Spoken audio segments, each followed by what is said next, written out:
the Proverbs challenge. This is day 5 of the Proverbs challenge, and so we're going to be in Proverbs 5 today.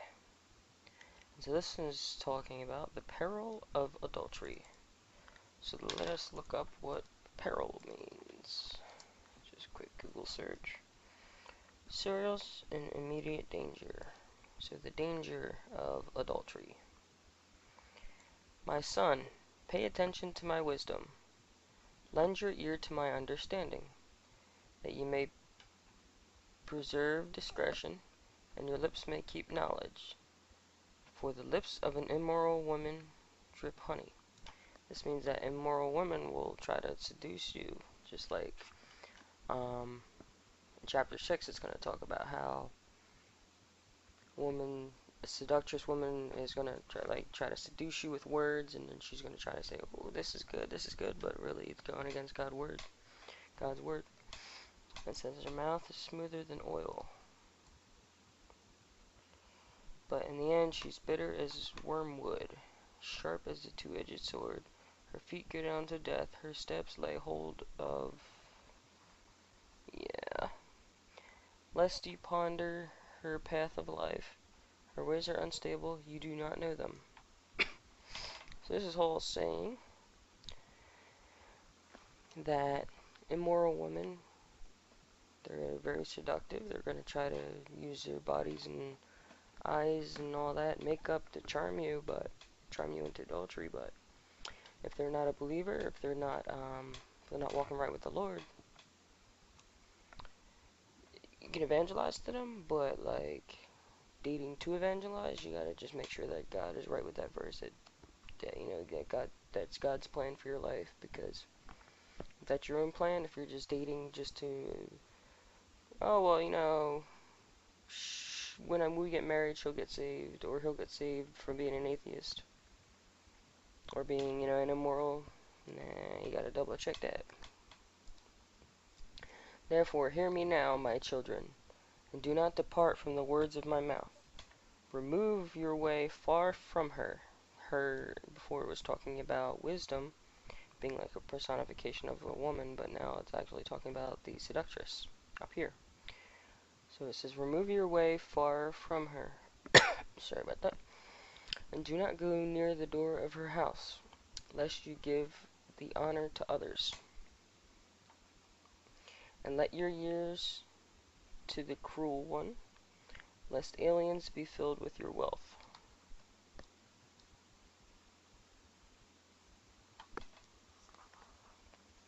So it's saying, don't go near the door of her house. If you do, then you give your honor to others. Honor is one of the good things that you want to have. And you also give your ears to the cruel one. And so you don't want to do that. And it says, lest aliens be filled with your wealth. So aliens, I think here, are saying like people that aren't you. Other people get filled with your wealth because you're doing this stuff here. And your labors go to the house of a foreigner, and you mourn at last. When your flesh and body are consumed, and say, how I've hated instruction, and my heart despised correction. So it's saying after you do the adultery, it's gonna say, you're gonna come to the realization, and you're gonna be like, wait, I used to hate instruction, and my heart despised correction. You might not say those exact words, but you're gonna say basically, I goofed up. I shouldn't have done that. And, I'm gonna have, there's gonna be consequences. Because for every action, there is a reaction, like Newton. Thank you, Newton. I have not obeyed the voice of my teachers, nor inclined my ears to those who instructed me. I was on the verge of a total ruin, in the midst of the assembly and the congregation. So, yeah, again, it's more, you're going to feel shameful once you get caught. And even if you don't get caught, you're going to have to hide the fact that what you did, because adultery is one of those big sins that Christians don't like to talk about. And, basically, if you're an adulteress, you're like one step under being a murderer or a molester. A child molester, that is. It says, drink water from your own cistern. So let's find out what a cistern is. A tank for storing water, especially one supplying taps as part of a flushing toilet. Alright, I think we'll use this one. An underground reservoir for rainwater. I've heard this before. Yeah. Kind of like an aqueduct. I believe it's an aqueduct. See if I remembered my thing. Yay, I remember my school aqueduct. A small canal containing fluid. So like if they build a reservoir in like a lake or something like that, they store water. So it says drink water from your own cistern and running water from your own well. Should your fountains be dispersed abroad, streams of water in the streets, let them be only your own and not for strangers with you.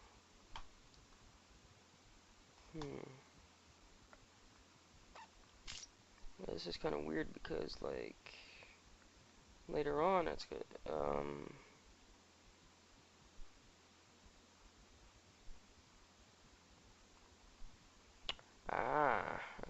Okay. So I think these are talking about, they're being, like, symbolic of, like, a woman. So it says, drink water from your own cistern, basically meaning keep one woman. And running water from your own well, one woman. Should your fountains be dispersed abroad, streams of water in the streets, basically. Should your woman be walking around in the streets just sleeping with everybody? And same thing for you guys, too. Should the guys be around, sleeping around? No, neither one should be. Only one. The reason I believe, like, this is symbolization or whatever it says, let them be only your own, and not for strangers with you. Let your fountains be blessed, and rejoice with the wife of your youth. So, yeah, have one wife, and enjoy her. Those of you who are married, those of you who are dating, if you're not dating to marry, then you're doing it wrong. As a loving deer and a graceful doe, let her breasts satisfy you all times. So, yeah.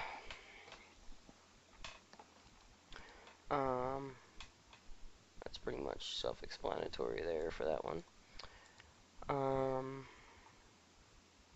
But here's the more important part. As a loving deer and a graceful doe. So, you gotta love your wife.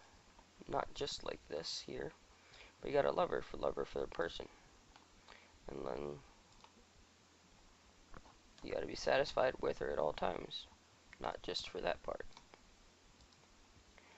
And always be enraptured with her love. So let's figure out what this word means. Give intense pleasure or joy to. Yep, so always be surrounded by her love. But this is like sounding more sophisticated. For why should you, my son, be enraptured by an immoral woman and be embraced in the arms of a seductress? Let's see the word seductress here. Woman who seduces someone, especially one who entices a man into sexual activity. So, kind of like a hooker. And so, or the Bible would call him a harlot. And so, let me see, for why must I be attracted and be embraced? Yeah, so it's saying, don't do that. Pay attention to the words of wisdom and lend your ear to the understanding. Because you don't want to fall victim to this. I believe it was David that wrote the Proverbs. He definitely wrote the Psalms. And so if David wrote the Proverbs, then this could have been after his little dealing with Bathsheba. Because David committed adultery. Not David, David. David and Goliath, David. He committed adultery, and he slept with Bathsheba and had her husband killed in war so that he could be with her. And so, maybe he's feeling guilty about all those actions. Alright, so verse 21. For the ways of man are before the eyes of the Lord. So basically, God knows everything you're doing.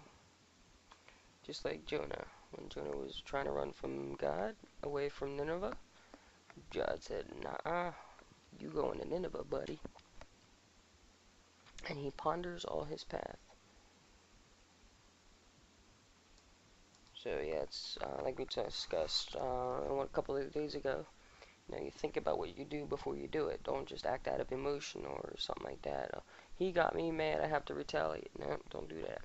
You got to think about what you're about to do, and then think again. And if it's an emotional decision, then don't do it. Again, remember, if Jesus was standing right here, because he is, but just picture like Jesus being like a physical person right here, right next to you, would you do that decision?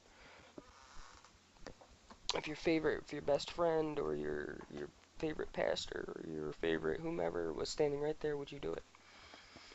If it was, I love this quote, if it was broadcast all over the news and you were the front page newspaper for your action, it was out there for all to see, would you do it?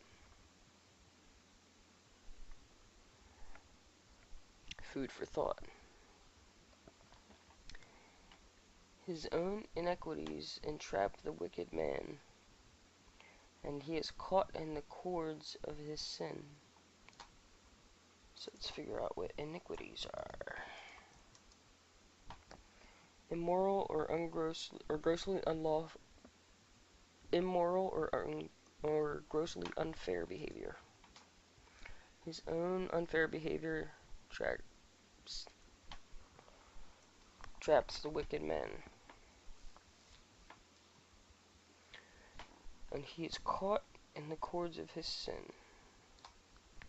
The ways of man are before the eyes of the Lord, and he ponders all his paths. He shall die for lack of instruction, and in the greatest of his folly he shall go astray. So folly means like foolishness. Let me show you guys. Yep, foolishness. So, alright, so is the greatest...